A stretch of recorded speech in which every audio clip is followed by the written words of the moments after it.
London calling to the faraway towns. Now war is declared and battle come down. London calling to the underworld. Come out of the cupboard, you boys and girls. London calling, now don't look to us. Phony Beatlemania has bitten the dust. London calling, see we ain't got no swing except for the rain and the truncheon thing. The ice age is coming, the sun's zooming in. Meltdown expected, the wheat is good in. Engines stop running, but I have no fear, 'cause London is drowning. I live by the river to the imitation zone. Forget it, brother, you can go it alone. London calling to the zombies of death. Quit holding out and draw another breath. London calling, and I don't want to shout, but while we were talking, I saw you nodding out. London calling, see we ain't got no hide. Welcome along to London Calling, and right at the top of the show, before we even begin, I've got to say that the weather around Loftus Road is ridiculous. We're in the middle of a storm, and at any point it is possible that the show may go down temporarily. I'm half expecting Mark Clattenburg to walk in and order us out for a short period of time. So if the show does go down, we will do our level best to get it right back up and running as quickly as possible. And we've got a fantastic show lined up over the course of the next hour.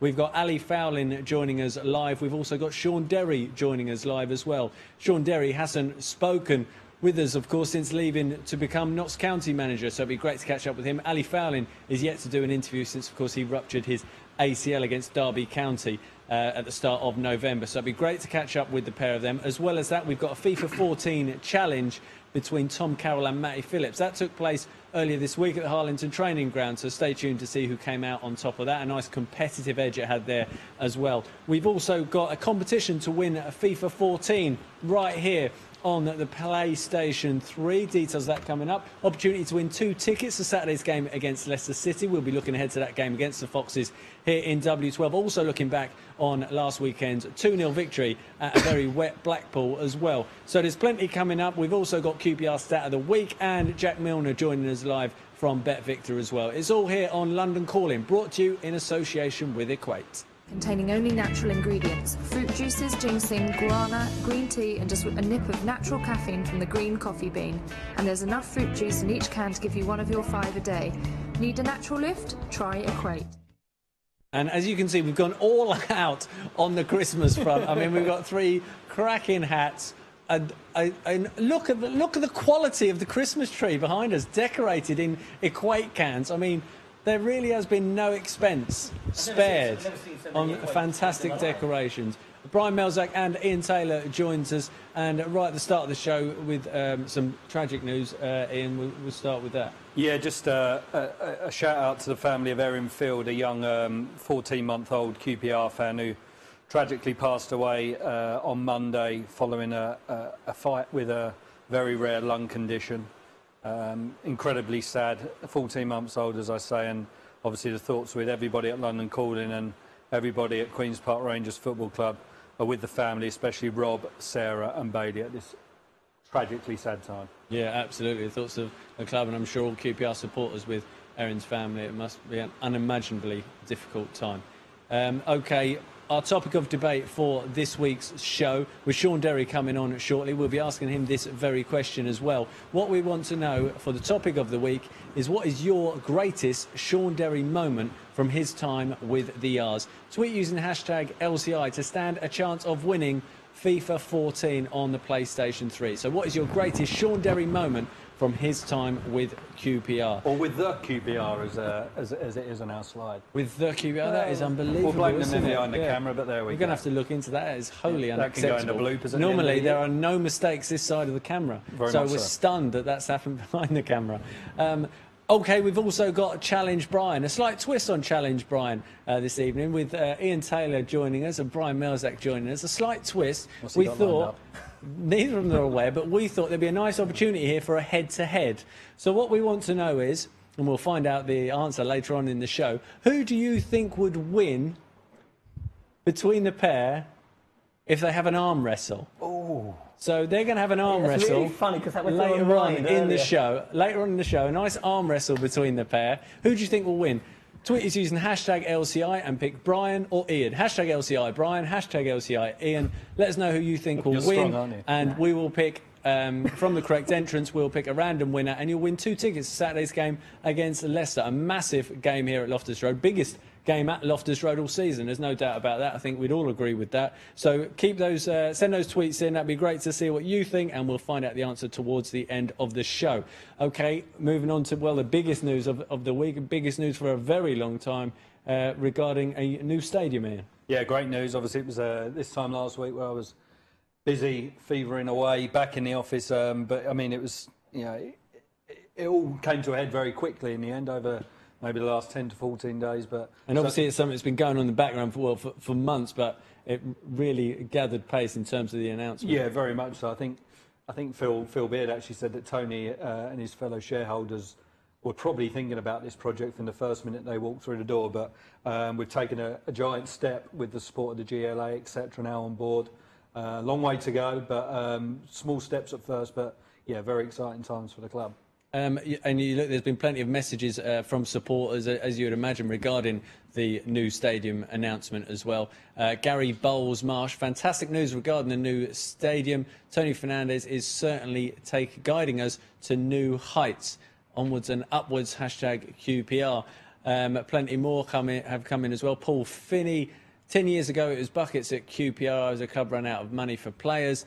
And in 10 years' time, a 40,000 stadium will miss. I do need them. We'll miss Loftus Road, but no, we have to move. Plenty more. David Lacerna in.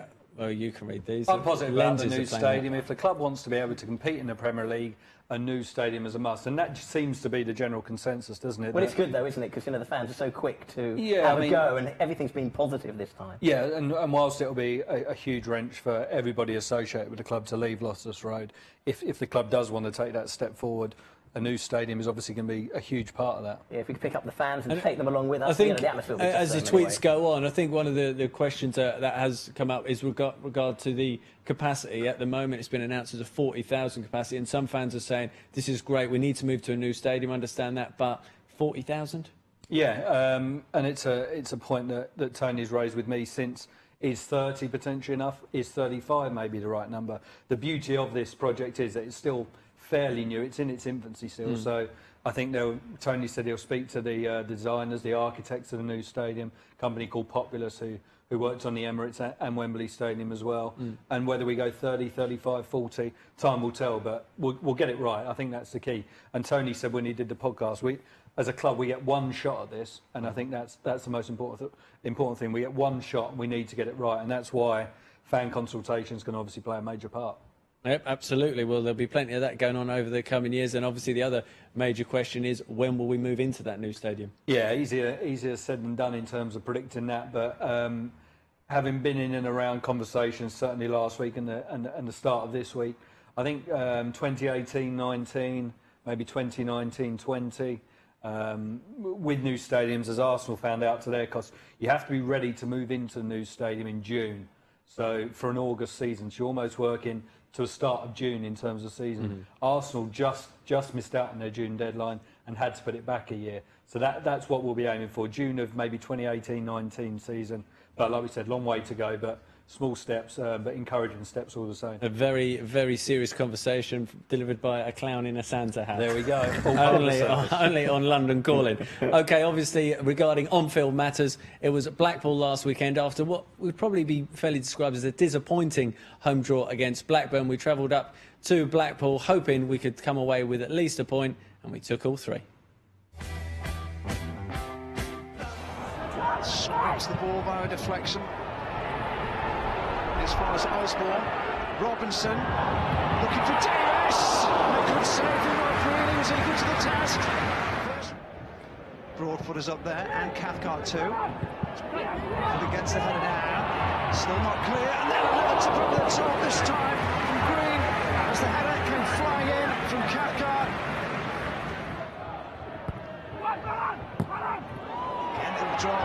It's time for Cathcart. Now the top he goes, the angle. But the goal seemed to beckon for him.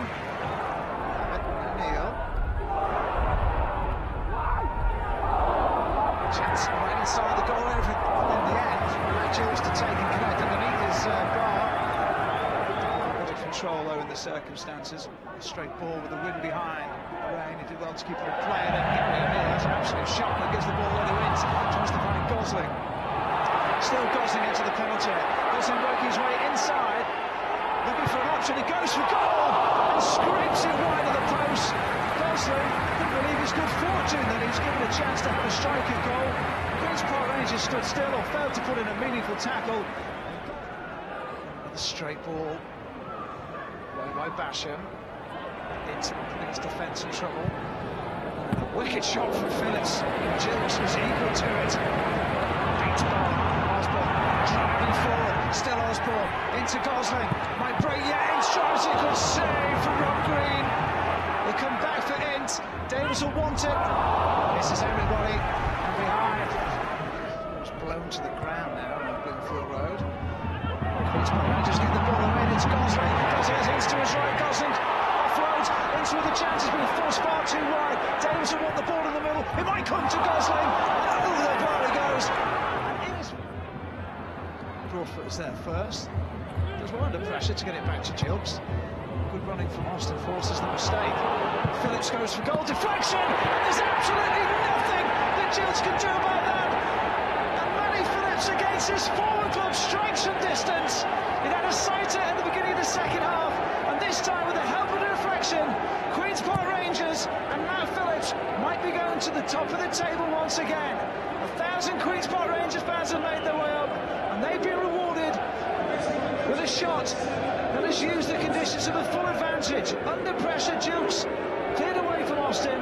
First to react though, Phillips, and the deflection, this time off. Blackpool 0, Queen's Park Rangers 1. Phillips in around the back again, through on goal. Chance for a second for Phillips, driven in hard against Gilks, who makes a very good save from a tight angle. Becoming more and more dominant. Simpson, Phillips. Phillips again. For the near post, and Charlie Austin, 11 goals for the season. Absolutely no problem from close range. Superb move from Queen's Park Rangers, really showing their class. And Harry Redknapp will know now, surely, that they will have turned around that horrible away form, which had seen them not win for 5 games. But they're heading back towards the top of the table, and Charlie Austin, with a thumping header, makes sure that Blackpool have been rocked back once again on a blustery Fylde coast. A key result. Oh yeah, massive. Not, I mean, on the day, I mean, you weren't there, but a rare day off for you, I will add. You weren't there, but that weather, I mean, it's terrible out there now, but it was similar to, not so much the scenes everyone saw at Stoke last night, but the wind was just swirling around there, and obviously, whilst it's a relatively new stadium in terms of the build there now, there's corners, in every corner there's holes, and the wind was just going around like that. Poor Webby. It was as white as a ghost. I've never seen anything like it. And then when you throw into the mix the rain as well, it was a great result. And to keep a clean sheet again is fantastic. After what was really a poor first half display. And Brian, going into that game, I know you go on about must-win games. After the draw against Blackburn, obviously we've got a run, including the Blackpool match, has to be said, of difficult fixtures with Leicester next, we've got Nottingham Forest, Watford. It was key to pick something up, so to get all 3 was fantastic. Well, what was interesting is because last week we were talking about 1 point or 3 points, and I said it all depended on the lunchtime score, and the lunchtime was a good score for us. And to go in and in the first half, I thought at times we were almost pressing the self-destruct button, but Harry did the right thing yet again. This is a manager that I hope is with us forever. That substitution couldn't have come at a better time. Like I said, I mean, I think only if you were there, and we spoke to a few fans. Sorry, I wasn't there as well. Yeah. Well, again, yeah, you have more days off than most, but especially away days. But unless you were there, you couldn't really get a grasp of a grip of just how bad the condition and how difficult. Like Rob Green said, we spoke to him afterwards, and they were backing off us and allowing us space. So automatically we were going long. And the ball was just running out. Charlie was playing a lone furrow on his own up there, and it was impossible for him. Matt Phillips scored on his return to Blackpool. An excellent goal. Potty, didn't he? It was as well. And, yeah, his celebration, it seems that... We spoke to, obviously, Matt here last Thursday on the show, and he said, if I score, I'm going to celebrate. And like he says, he did celebrate. He's tweeted, not having all this about disrespect for celebrating. I took the stick. Our goal's a personal achievement. And he enjoyed the goal. What do you make of going to a former club and celebrating? Well, this is... I probably should. They say scoring a goal is better than sex, Paul Morrissey. I wouldn't know. I've done neither. We will never be able to know what it's like scoring a goal for a professional football club. But you can see by Matty's celebrations, and I get it, if you spent maybe 10, 12 years at a club, then out of respect, maybe not. But Matty hadn't been there long. He shared a good affiliation with... But he's got new fans now to please. We took over 1,000 fans up there. If he hadn't celebrated... Yeah, I have to say, I don't understand the whole logic of not celebrating. I can understand if it's... For your club, for your fans, to do well for you and for your team. Yeah. And if you do that, why should you feel under pressure about enjoying the moment? That's what you're trying to do. Yeah, and you were achieve saying, that goal. It depends if you've been at the team like for 12 years. Maybe then there's a little bit of a streak. But if you've been there 1 or 2 years, you haven't got that same affiliation, that still, as you have with... Yeah. One thing I know it was a deflection, but it's another goal from outside the box. Earlier in the season, Charlie scored a great goal from outside the box here a couple of weeks ago. And now we're taking pop shots from distance, especially at this time of year, like you say, when the weather's a little bit iffy. Yeah. I mean, it's going to be very wet here, I'd have thought, on Saturday. Yeah. And although it was a deflection, it zips up off that turf and it gives the keeper no chance. Yeah, and a brilliantly worked second goal as well. Wow. I mean, that was... Rob Green again spoke afterwards. He said that was our goal of the season so far. And we've scored a couple of good goals. Obviously, we scored a really good goal through Charlie last week. But, yeah, I mean, the lovely touch from JJ from the 1-2, perfect into his path, fantastic whipped cross, and you give Austin those kind of chances and he'll take them. And, of course, the first goal, Charlie Austin made it possible. With all that pressure. Yeah. And, of course, I still believe possibly man of the match for that day was Rob Green. Yeah, well, I tell you, you're possibly right. I'll tell you one man who's won plenty of man of the match awards over his time with QPR, and that's the midfield general who's now in the dugout as a general, and that's Shaun Derry. I'm delighted to say he joins us now. Good evening, Shaun. Hi, guys. How are you? Yeah, very good. Listen, thanks very much for joining us. We thought we'd wait for a good couple of results for Notts County, and they've certainly arrived, so we thought we'd get in touch with you now, and you might say yes to coming on the show. Things are settling down for you there. Yeah, they're settling down. Yeah, cheers, Paul. Yeah, they are. It was quite a... Well, I would say it was quite a tough few weeks to start with, and then now we've obviously got a few wins and everything to that rose, yeah. And I suppose, how are you finding it settling into management? It's very different, isn't it? It's a completely different world. People say it's a completely different job. Well, I'll tell you what it does do. It makes me think about the times when I went very quickly knocking on the manager's door, and obviously on the other side of the fence now, I realise I was perhaps a little bit quick at times. OK, we're just having a bit of a feedback issue there. And also, I suppose it probably makes a nice change for you. You're often referred to as an older player. Now you're referred to as a young, up-and-coming manager. It must be a nice change for you.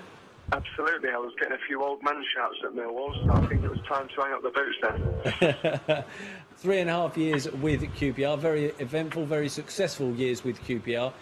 And particularly that first season, winning promotion, Neil Warnock completely changed the squad. He brought in the likes of yourself, Clint Hill, Bradley Orr, Jamie Mackey. When you first came in, did you expect to do what you did in that first season and play a pivotal role in winning automatic promotion as champions into the Premier League? Do you know what, Paul? I actually thought as soon as I signed the forms and I came back, and especially we've been away to Italy on pre-season, I came back and I said to my wife, I've got a real good feeling about this year, and it turned out to be a fantastic year, obviously culminating in the Premier League. So I had a great feeling. You know, Neil has signed some fantastic players, not just players but personalities as well. And I think that, you know, for me, that's a massive learning curve for me in my management career. I think you've got to pick the right players for the team you're in. Evening, Des. It's Tails here. Hello, mate. Good to speak to you. Thanks for joining us. Really appreciate that. Just looking back on that season, the points deduction saga, how much of a strain was that? I mean, obviously you're in a managerial role now. You can probably empathise with what Neil Warnock went through, but as players, how difficult a period was that? It was difficult, you know. It was very difficult. I felt partly sorry for Alli. You know, it was, for me, one of the standout performances of the season, and it was so unfortunate for him to be labelled, you know, alongside the saga that was the point, you know, the point situation. But what what Neil done and, you know, what the coaching staff there at the time, you know, Keith Curl and Mick Jones done, it took the pressure off us. And I think, you know, just touching back on the players that were in the dressing room, you know, we had a lot of senior lads there and we knew what, you know, how to go into the next game, even with that on top, you know, on our heads. It was a real unfortunate few weeks because it would have been great to be able to celebrate the, you know, the championship in tremendous style, but it was, you know, it wasn't the case, and we had to wait on a few, you know, a few judge rulings, and that was really unfortunate for us. One thing I'll never forget is when Adele was raving about how good a player he was, and you turned around and said, "You're nothing without me, mate." He shook your hand and agreed. What was it like playing with him during that promotion season? Because it was from the sublime to the ridiculous at times, wasn't it? Oh, it was an unbelievable 12 months. I mean, I've constantly gone impressed to say Adele Taarabt could be anything he wants to be. And, you know, I stand by that even now, you know, and he seems to be having a tough time at Fulham. But I don't think he'll ever have a 12 months like he had, you know, in the championship with QPR. You know, when you're playing alongside Adele, you realise just what kind of ability he's got. But he does need to appreciate, and you know, he did at the time. He did appreciate what the likes of myself and Clint and, you know, Bradley and Jamie, what we brought to the team, and he was the icing on the cake, wasn't he? I mean, I wouldn't say single-handedly won us the championship, but he made it easier.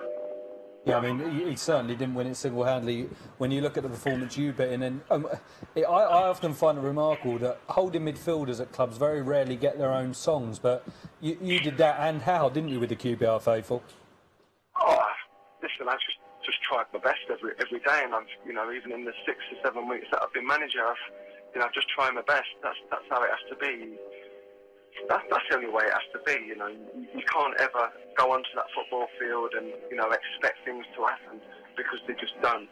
You know, it's an unforgiving league, the championship, and as soon as you go out there thinking that you've won games, you know, it's going to bite you where it really hurts. So, you know, for me, it was just a perfect year. It really was, and I had a fantastic relationship with QPR fans, and, you know, hopefully I will continue to have that relationship with them, because, you know, I wasn't at a critical stage of my career, but it was an important time, and that's to make the right moves, and I surely did that with QPR.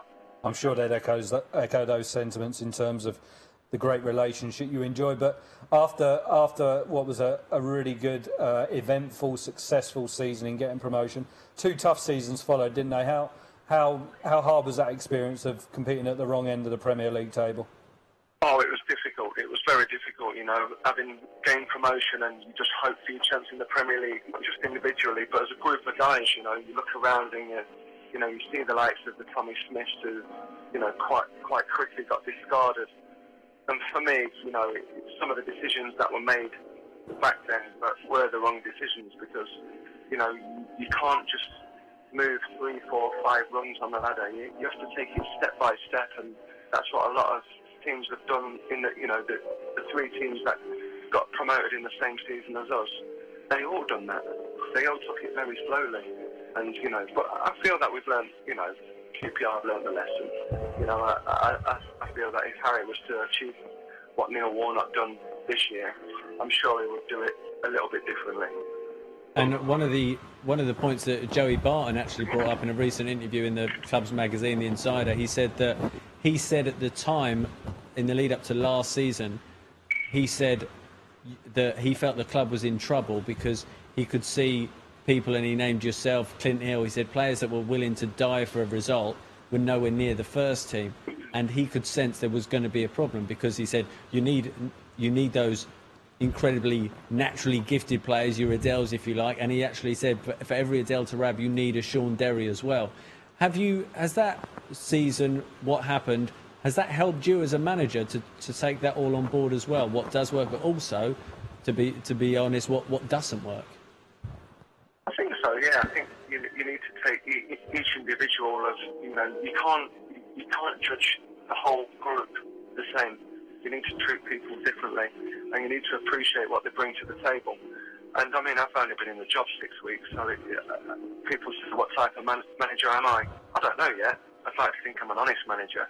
You know, there's been some difficult conversations that I've had to have with players. But no, you need all sorts of players. You know, you need the blend. And like, I keep going back to Neil Warnock because he got the blend right. You know, he picked the right players for the right league, and you know, we had a massive amount of success. And I'm sure if Neil Warnock or if anybody was to grab hold of them reins again and try and form a team ready to get out of the Championship, I think, you know, that 12 months that QPR had was quite a good formula.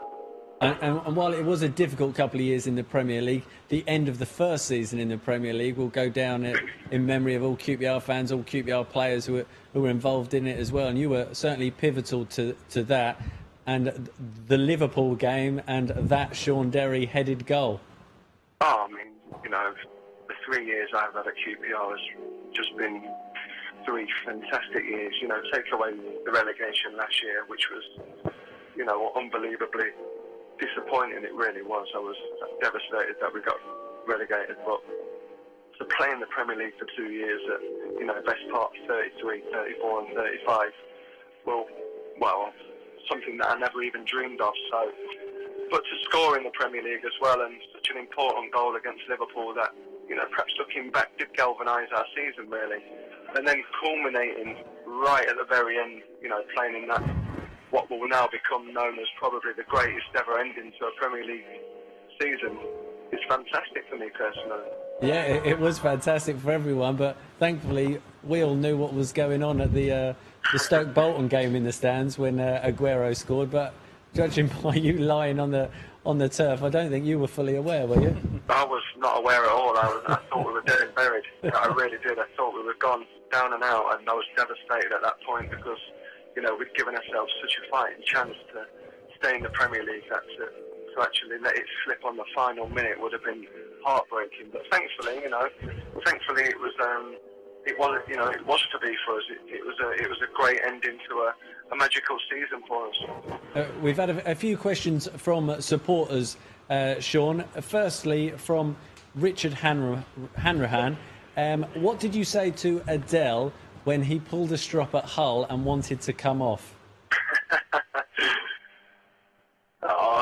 Probably along the lines of, you know, it's not all about you, Adele. It's about the team, and you know, you need to start appreciating other people. You know, you can't be selfish. Along them lines with a few, expletives in there as well. I imagine it wasn't that clean, Des. We've also had a question from R. Green in Surrey. Oh yeah, I wonder who that could be. And he wants to know, has Shaun changed his number? Why doesn't he talk to us anymore? Well, that same R. Green is probably the weirdest character I've ever played with at any level of professional football. And I'll tell him that in a little text and probably an email when I come off the phone. Well, I'm glad that's cleaned it up. It's like Friends Reunited, but the opposite. I think we just killed a friendship there. Fish United. Yeah. We've also asked fans for their favourite Shaun Derry moment from your 3.5 years with the club. We've had plenty of entrants that have come in, and we want you to give your answer at the end. We're just going to go through them. There's an opportunity to win a FIFA 14 on the PlayStation 3.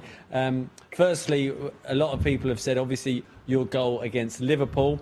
What has also been said as well is your reaction and your dignity with which you took your red card against Manchester United when you absolutely smashed Ashley Young in the air, and he did well to complete 90 minutes. He's not done that again, has he? I think he did it the following season and then panicked when he realised you were on the pitch again.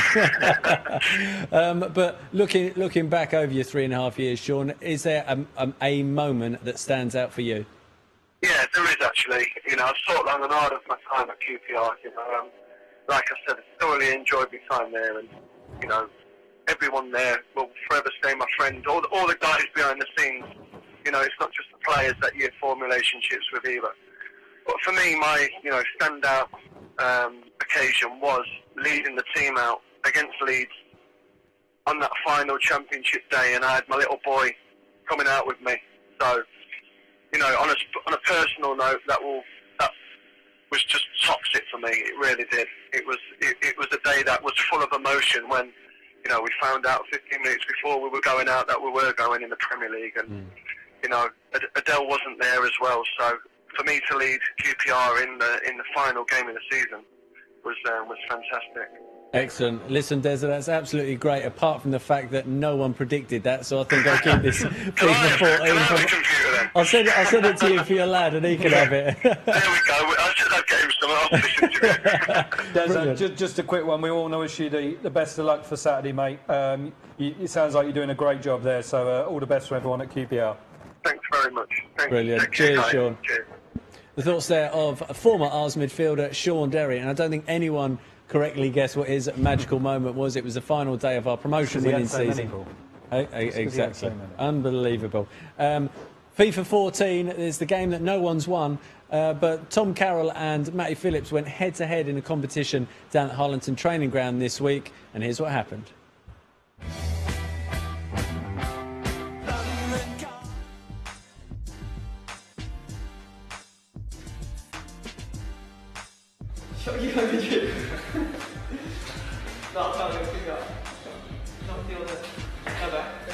No, they can't go back out now, can they? Can't go back? Is that my wallet? What on earth is happening? Matty, you've done mine. He's obviously not playing this game. You've done mine, you idiot. I haven't done yours. I can't do yours. You have to do yours. Why is that? I'm dominating the first opening 5 minutes. Touch me that, man. Look!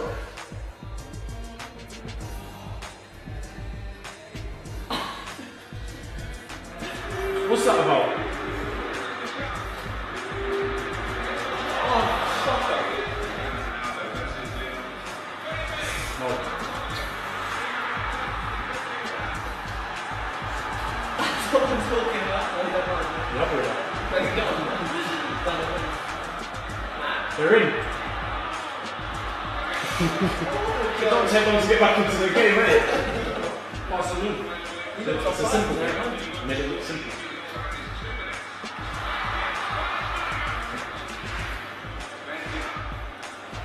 He's in it. Oh, he was in it though. Oh, very quick. Through ball. No. They deserve it anyway.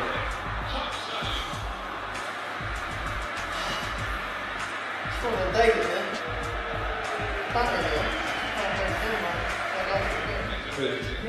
Nervous? Eh? I can't do you at all. There we are. I'm talking. Keeper's having a worldie today. Come on, man. It's like they never stayed. Oh. You went off there. Get into midfield and you put it on the top end.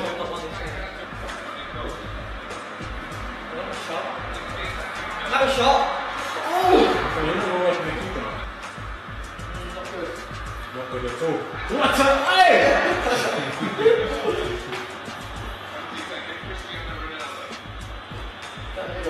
Oh, wait.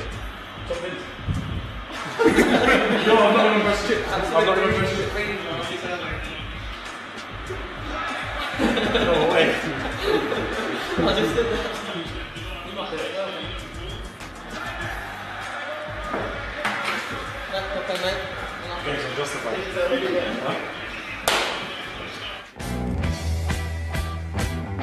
Tom Carroll coming out on top of that particular challenge. We've got more challenges coming up over the course of the next few shows. And you're watching London Calling, brought to you in association with Equate. Containing only natural ingredients, fruit juices, ginseng, guarana, green tea and just a nip of natural caffeine from the green coffee bean. And there's enough fruit juice in each can to give you one of your 5 a day. Need a natural lift? Try Equate. I'm used to having this a lapel mic, and so I've left this mic on the floor so no one could actually hear what I was saying there. But we've got throwing down cats and dogs out there. We've got FIFA 14 challenge, which come up on future London Calling shows as well. We've got Junior Hoylett takes on Sean Wright Phillip, and also youngster Sam Magri is in action as well against Jordan Gibbons. So that's coming up as well in future shows. So stay tuned for that. Very entertaining stuff. Alli Faurlin will be joining us live very, very shortly. So we look forward to that. But looking back on Shaun Derry, it was a 3.5 years, but particularly the 2 seasons, the season we went up and the season we stayed up, he was pivotal to both. Do you realise one thing I noticed there? Deza, whenever you interviewed him, gave the longest answers in the world. They were quite short and sharp. Is he learning as a manager? Not to give the press too much? Yes, get in and out at the end of the game. Hang on your every word? Yes. Yeah, but yeah, I mean we were all there, weren't we, throughout that season, lucky enough to see what was an incredible season.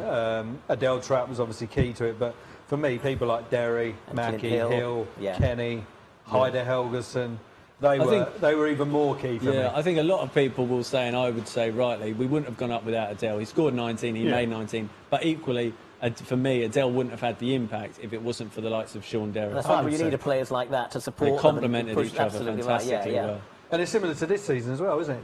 Charlie Austin's grabbing the plaudits for the goals, but your Bartons, Richard Dunn, Clint Hill, Gary O'Neill's as well. Cotto, everyone's playing a key role, and we're lucky enough to be in and around the squad.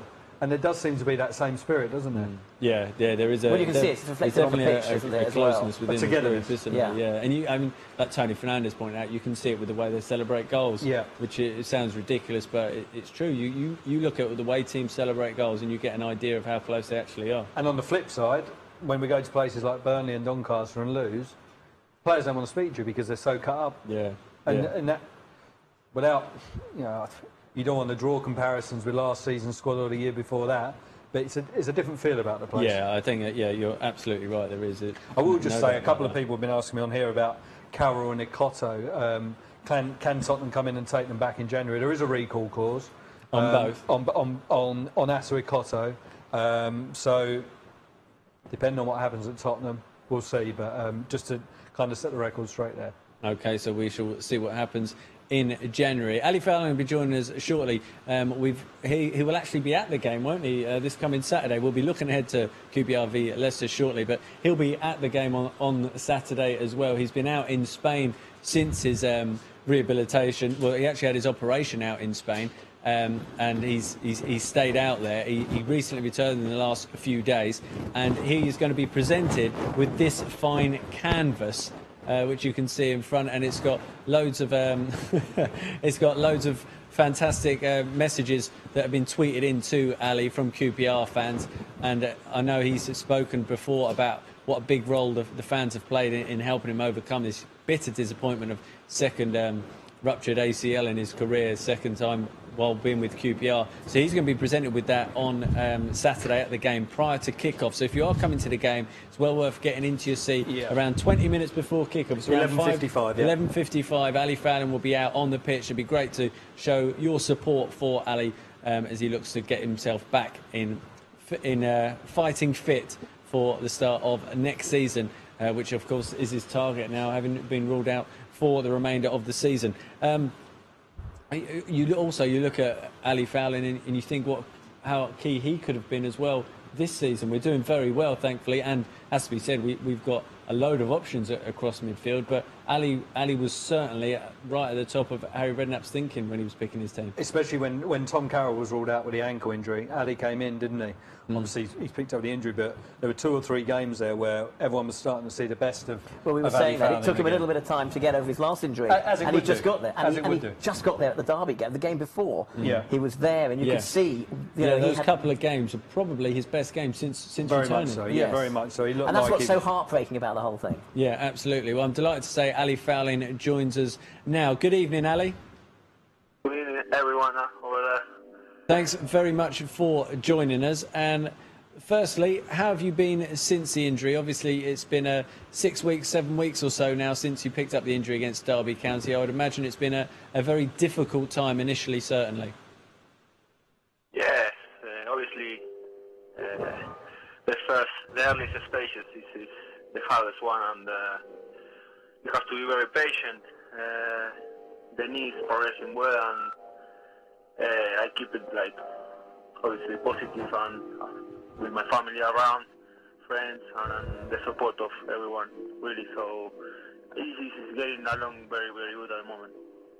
And your reaction when you suffer the injury, you're obviously bitterly upset, and I would imagine it was more not so much the physical pain, but the fact that you knew full well what you'd done. Yeah, it's it's quite frustrating and disappointed.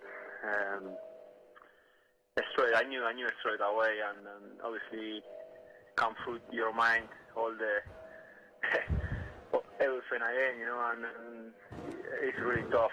But end of the day, nothing to do really. Just carry on, keep fighting.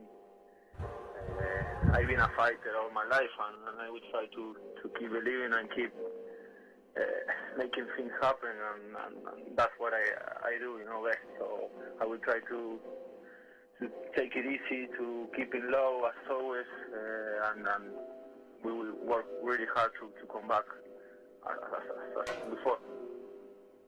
The following week after the injury against Reading, when QPR played live on Sky, Joey Barton scored. The team all ran over to the dugout and lifted up a Faurlin shirt and held it up aloft. And I know you were watching the game on television. That must have meant a lot to you. Yeah, yes. I can't be more grateful to the lads, to Joey, to the team, to the fans, to everyone involved at QPR, really. It's really nice when this kind of gesture happen, you know, and I really appreciate it. Made me cry a lot that day. The first week I cried a lot, to be honest. First when all the message and the support from the fans, and then a lot of people really around via Twitter or on calls, I receive a lot of support, and that make you feel good, you know, make you give more understanding of the situation. Everyone likes how I approach, how I live, how passionate I am about football. So that is nice to know, because end of the day, you will remember about who you were, and that is a nice thing to people to recognize that. Hi Ali, just over a month now since you've had that operation. It's still early days, but how's the recovery and the rehab been going? Yeah, it's very good. Just yesterday, see the doctor, and he was really happy. Then it's good, it's dry. It's good flexion, good extension as well. Obviously in the early stages of the rehab, it's more to do with taking care and not do nothing silly really. Letting the new ligaments and everything settle down. So it has to be plenty of patience, and it's tough on crutches, it's tough, but you learn a lot. And this is my second time, and when you think you know everything or you know what is coming, I remember everyone say every knee is a different world, and has been in that way, you know. It's sensation, and through this month it's been really different to the other, so it's good, it's nice, it's painful in some ways. And a good friend of yours, Esteban Granero, who's obviously on loan at Real Sociedad at the minute, is going through something similar as well.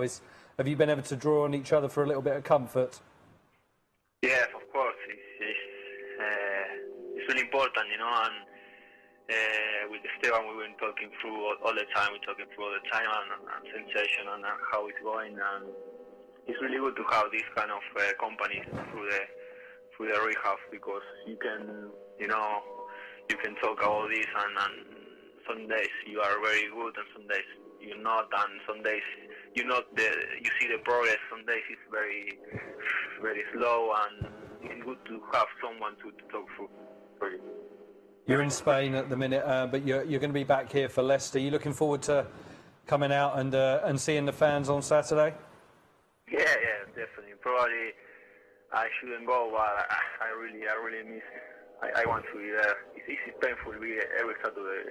I think it's the hardest part of everything, you know, to be outside and to not enjoy, you know, because end of the day, even with this, I have two big serious injuries, and I'm very disappointed. I'm very frustrated.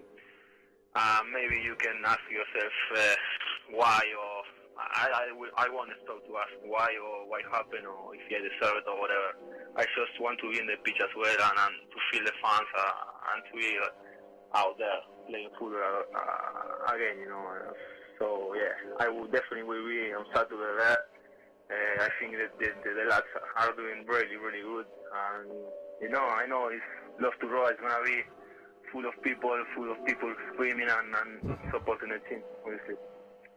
Ali, I mean, when you played against Derby and the injury happened, not only you felt the pain, I think all the fans actually in the stadium felt exactly the same and felt it with you.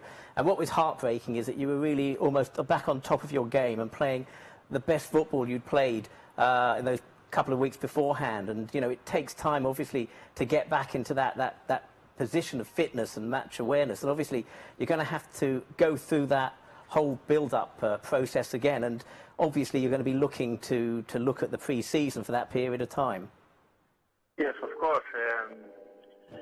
The difference in this injury is the timing will give me more time, and there is the World Cup as well.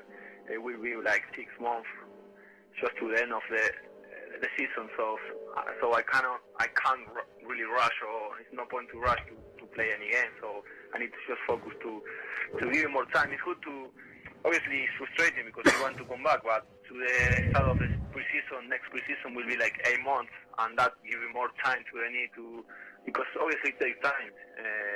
It's been really hard with the first one, but I hopefully can, the external things can help a little bit as well, because I have to be honest and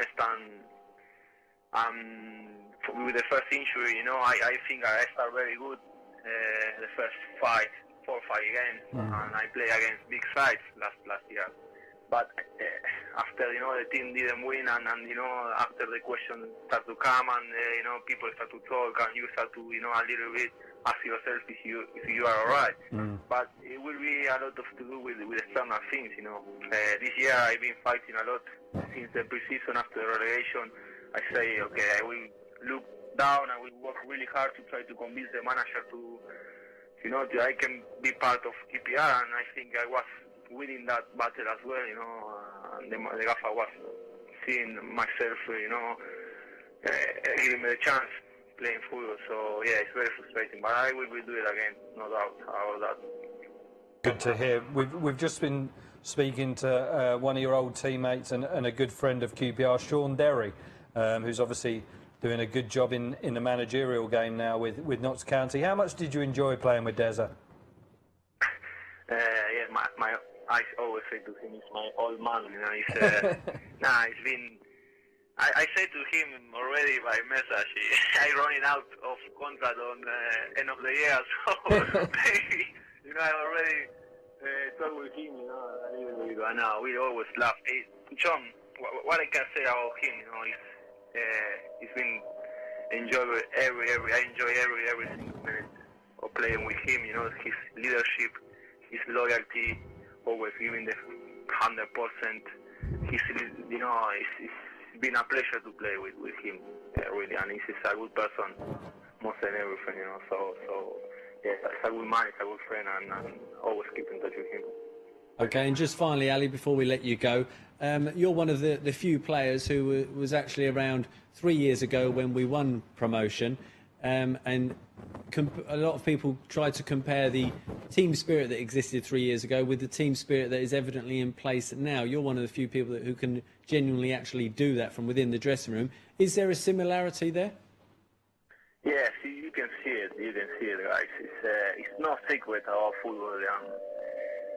Last year was terrible for us, and everything was a little bit unstable. And this year, the gaffer tried to change things around, and he did that. He bring people, the right people, and everything by results. Winning games give you the time and the good attitude, the good mood on everyone in the club. So we built a lot the group, and now it's really, really strong, and it's really good people around.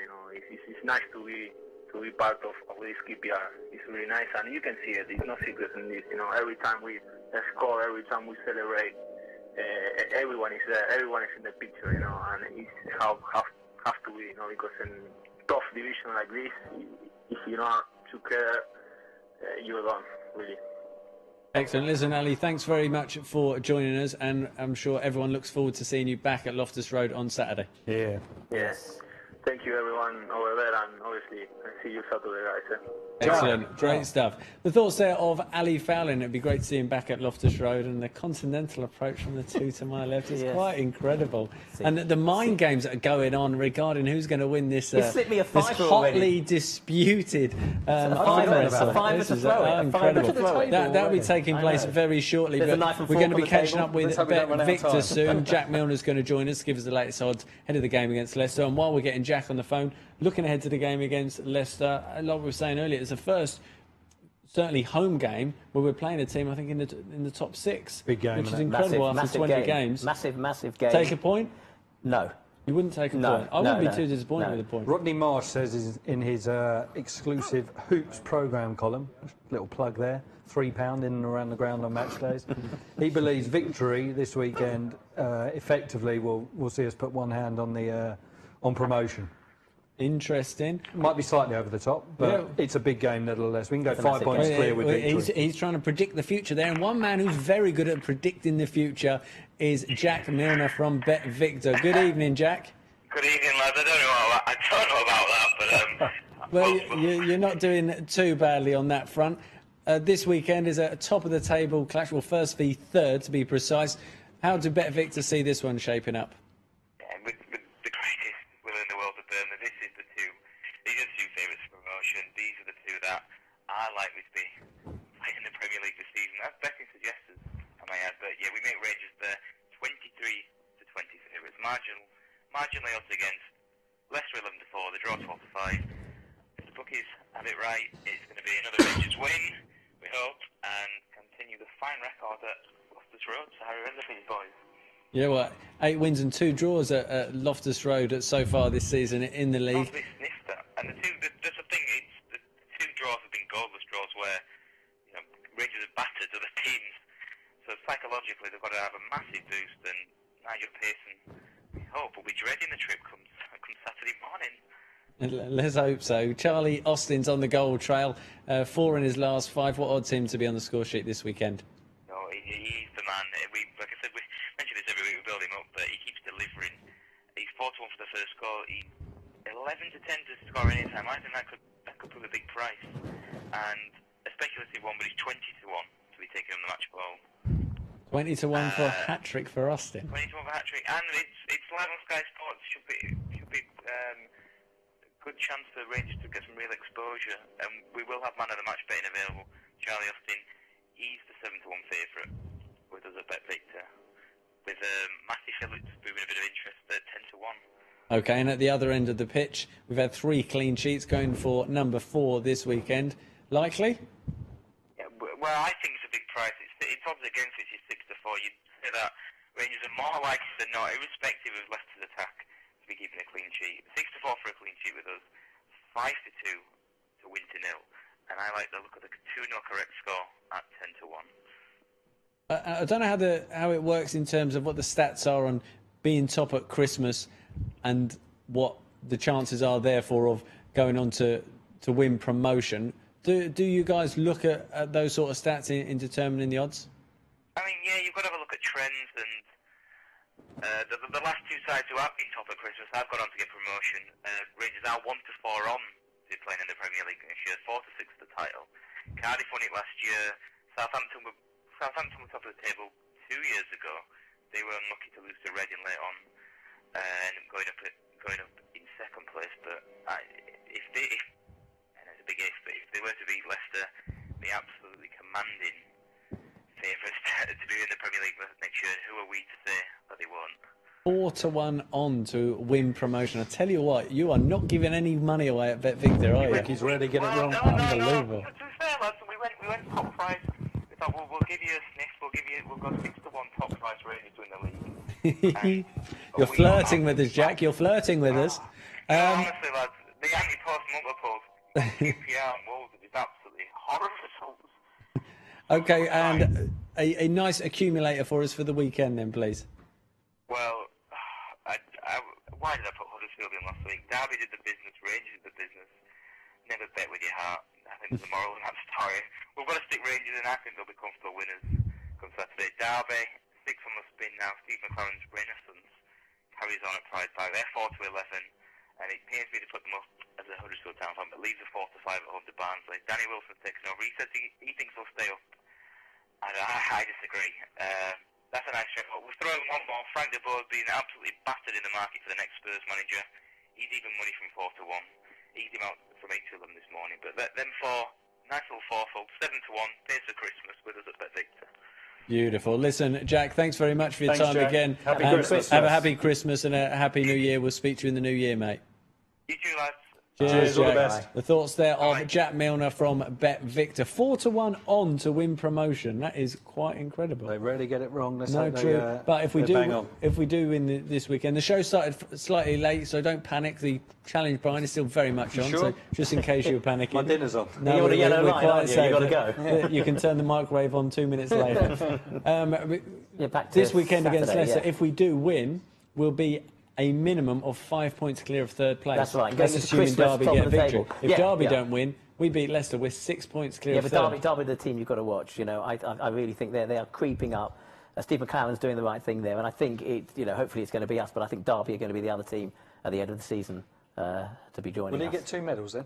Well, I don't know. We were talking about that before. Yeah. He should do, shouldn't he? Probably will, won't he, Mr. McLaren, if we finish top and they finish second? Yes. Well, we'll have to wait and see. Interesting. As long as we finish top. Yeah, that's what I'm worried about. As long as we finish top 2. Top's a bonus for me. Yeah, Top 2, very much take so. that all day. But we are going into a busy Christmas period. Yeah, though. I mean, yeah. we're not going to be Tough on. games as well. It's key, isn't it? Yes, I mean, Nottingham Forest Boxing Day, evening kick-off. Another televised game. We seem to be on a lot this season on TV. Yeah, first home, Shows things are going- televised game though of the season. on Yes, Saturday. but we've still been on a lot. Yeah, and, I agree. It's a big game against Nottingham Forest, and then Watford the week after on the 29th away. You know, are in a way our arch enemies, or they as such. And the new manager's been in, and a lot of teams sort of bounce back when a new manager comes in, unless it's QPR, of course. Yeah, but we've also got the QPR stat of the week as well, which we're going to show you. And I know you love all this. You absolutely love this feature. This is the stats of the week. Rangers go into the Leicester game with a very good home league record. 8 wins and 2 draws equals the start we made in our 2010-2011 championship winning season.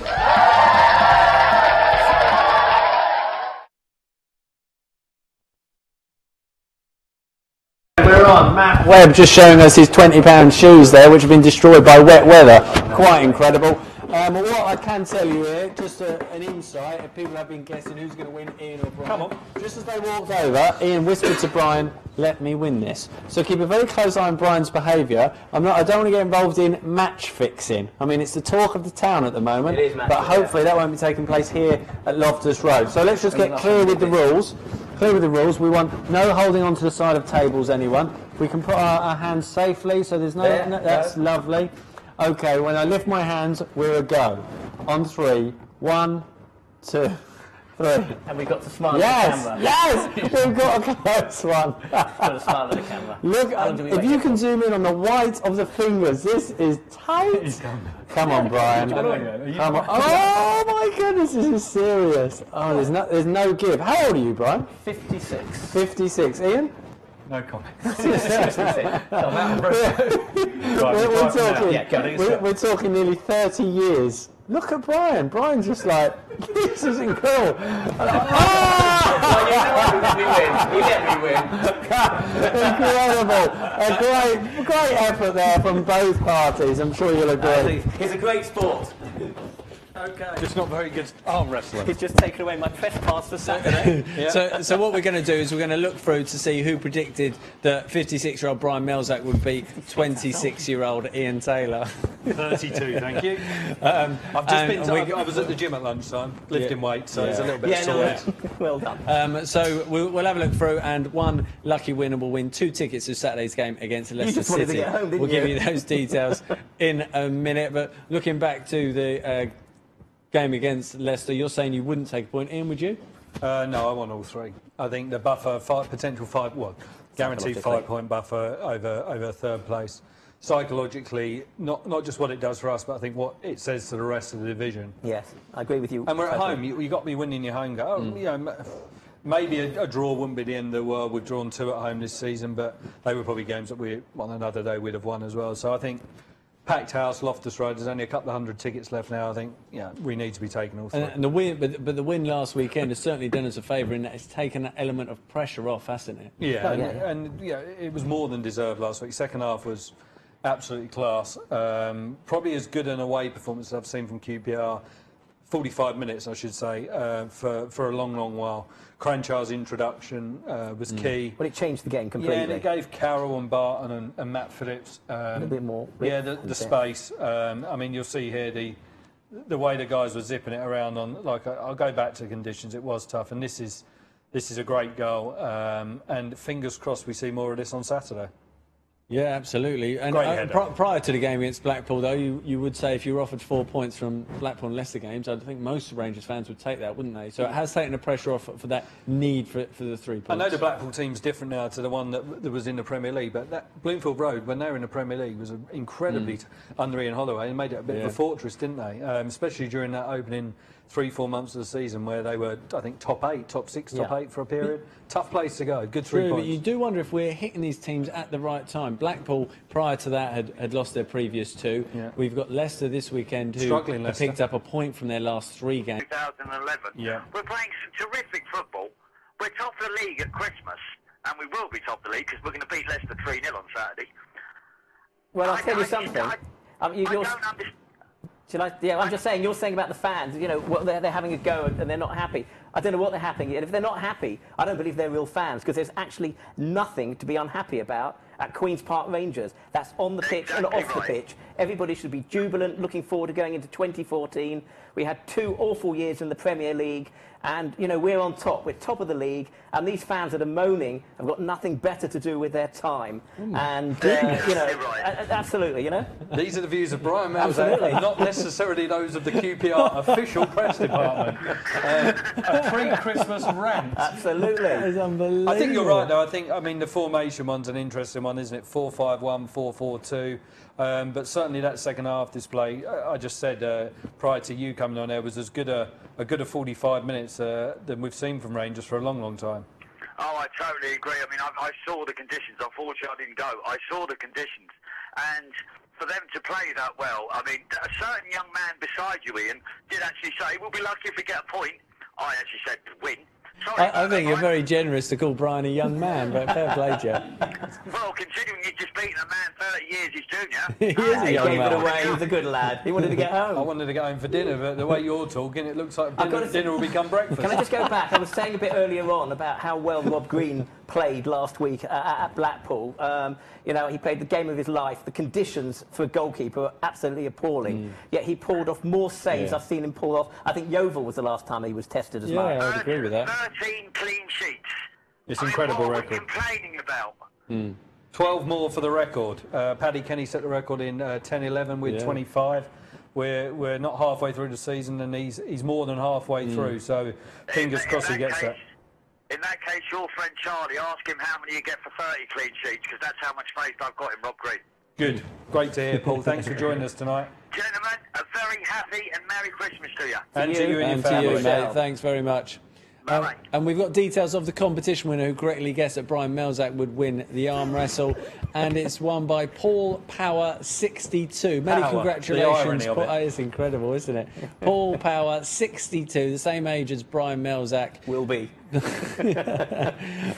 Many congratulations, Paul. If you email adamh@qpr.co.uk, he's got 2 tickets for you for Saturday's game against Leicester City. So many congratulations. Just before we go, prediction time, Brian? I'd like to see us win at least by 3, but if we win by 1, I'll be happy. That's what I. 2-0. 2-0. I'm going to go for, I'll go for a 1-0, 3-0, 2-0, 1-0. Hopefully one of us will be right. Oh, I presume we're all going for QPR. Yeah. Oh, QPR. Oh, yeah. 3-0, 2-0, 1-0 to QPR are our predictions. Hopefully one of us is right. Many thanks for watching and your involvement in tonight's show. You've been watching London Calling.